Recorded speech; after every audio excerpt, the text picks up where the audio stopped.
श्री विष्णु पुराण द्वितीय अंश का 16वां अध्याय। ऋभु की आज्ञा से निदात का अपने घर को लौटना।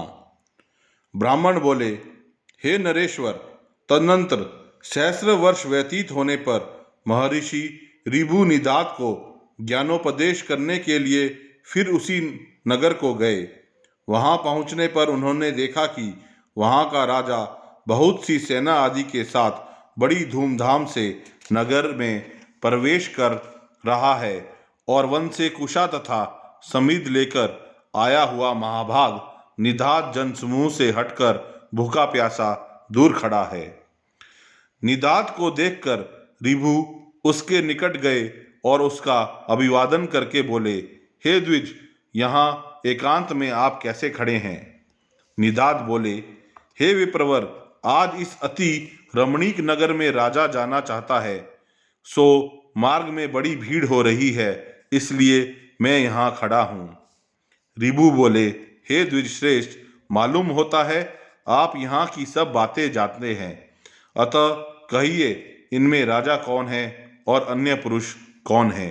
निदात बोले, यह जो पर्वत के समान ऊंचे मत गजराज पर चढ़ा हुआ है वही राजा है तथा दूसरे लोग परिजन हैं। ऋभु बोले, आपने राजा और गज दोनों एक साथ ही दिखाए, किंतु इन दोनों के पृथक पृथक विशेष चिन्ह अथवा लक्षण नहीं बतलाए। अतः हे महाभाग, इन दोनों में क्या क्या विशेषताएं हैं यह बतलाइए। मैं यह जानना चाहता हूँ कि इनमें कौन राजा है और कौन गज है। निदात बोले, इनमें जो नीचे है वह गज है और उसके ऊपर राजा है।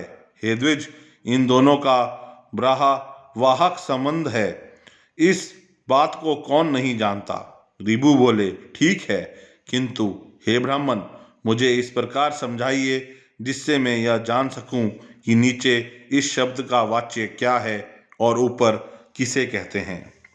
ब्राह्मण ने कहा। ऋभु के ऐसा कहने पर निदात ने अकस्मात उनके ऊपर चढ़कर कहा, सुनिए, आपने जो पूछा है वही बतलाता हूँ। इस समय राजा की भांति मैं तो ऊपर हूँ और गज की भांति आप नीचे हैं। हे ब्राह्मण, आपको समझाने के लिए ही मैंने यह दृष्टांत दिखलाया है। ऋभु बोले, हे द्विजश्रेष्ठ, यदि आप राजा के समान हैं और मैं गज के समान हूँ तो यह बताइए कि आप कौन हैं और मैं कौन हूँ। ब्राह्मण ने कहा। ऋभु के ऐसा कहने पर निदात ने तुरंत ही उसके दोनों चरण पकड़ लिए और कहा, निश्चय ही आप आचार्य चरण महर्षि ऋभु हैं। हमारे आचार्य जी के समान अद्वितीय संस्कार युक्त चित्त और किसी का नहीं है। अतः मेरा विचार है कि आप हमारे गुरुजी ही आकर उपस्थित हुए हैं। ऋभु बोले, हे निदात, पहले तुमने सेवा शूरशवा करके मेरा बहुत आदर किया था, अतः तुम्हारे स्नेहवश में ऋभु नामक तुम्हारा गुरु ही तुमको उपदेश देने के लिए आया हूँ। हे महामते, समस्त पदार्थों में अद्वैत आत्म बुद्धि रखना यही परमार्थ का सार है जो मैंने तुम्हें संक्षेप में उपदेश कर दिया।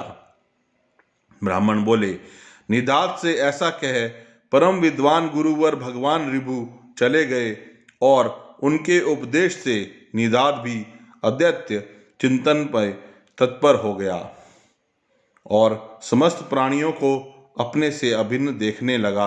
हे धर्मज्ञ, हे पृथ्वीपते, जिस प्रकार उस ब्रह्मपरायण ब्राह्मण ने परम मोक्ष पद प्राप्त किया, उसी प्रकार तू भी आत्मा, शत्रु और मैत्रादि में समान भाव रखकर अपने को सर्वगत जानता हुआ मुक्ति लाभ कर। जिस प्रकार एक ही आकाश श्वेत, नील आदि भेदों वाला दिखाई देता है, उसी प्रकार भ्रांत दृष्टियों को एक ही आत्मा पृथक पृथक दिखता है। इस संसार में जो कुछ है वह सब एक आत्मा ही है और वह अविनाशी है, उससे अतिरिक्त और कुछ भी नहीं है। मैं, तू और ये सब आत्म स्वरूप ही हैं। अतः भेद ज्ञान रूप मोह को छोड़। श्री पराशर जी बोले, उनके ऐसा कहने पर सौवीरराज ने परमार्थ दृष्टि का आश्रय लेकर भेद बुद्धि को छोड़ दिया और वे जातिस्मर ब्राह्मण श्रेष्ठ भी बोधयुक्त होने से उसी जन्म में मुक्त हो गए।